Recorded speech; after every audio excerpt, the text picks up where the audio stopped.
ప్రభుత్వ ఆస్తుల పరిరక్షణే లక్ష్యంగా తెలంగాణ ప్రభుత్వం దూసుకెళ్తోంది. హైదరాబాద్ నగర పరిధిలో ప్రభుత్వ ఆస్తులు కబ్జా చేసిన ప్రాంతాల్లో కొరడ జలిపిస్తోంది.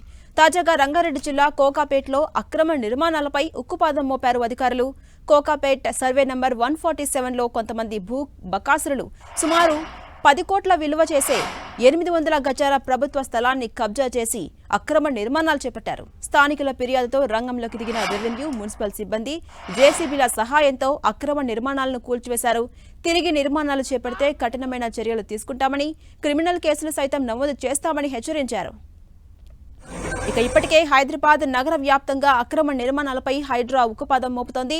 ప్రభుత్వ భూముల్లో, చెరువుల్లో అక్రమంగా నిర్మాణాలు చేపట్టిన వారికి గుండెల్లో రైలు పరిగెత్తిస్తోంది హైడ్రా. నిర్మాణాలు ఉన్న చోట ఇంటికి నోటీసులు అంటిస్తోంది. ఇచ్చిన గడువులోగా స్పందించకుంటే జేసీబీల సాయంతో అక్రమ నిర్మాణాలను కూల్చివేస్తున్నారు. ఇప్పటికే చాలా ప్రాంతాల్లో అక్రమ నిర్మాణాలు కూల్చేసింది హైడ్రా. మరోవైపు హైడ్రాకు పూర్తి స్థాయిలో స్వేచ్ఛను కల్పిస్తూ రాష్ట్ర మంత్రివర్గం నిర్ణయం తీసుకుంది. సంస్థకు చట్టబద్ధత కల్పించాలని నిర్ణయం తీసుకుంది. దొంగ రాజ్యాంగం నడుస్తుందా?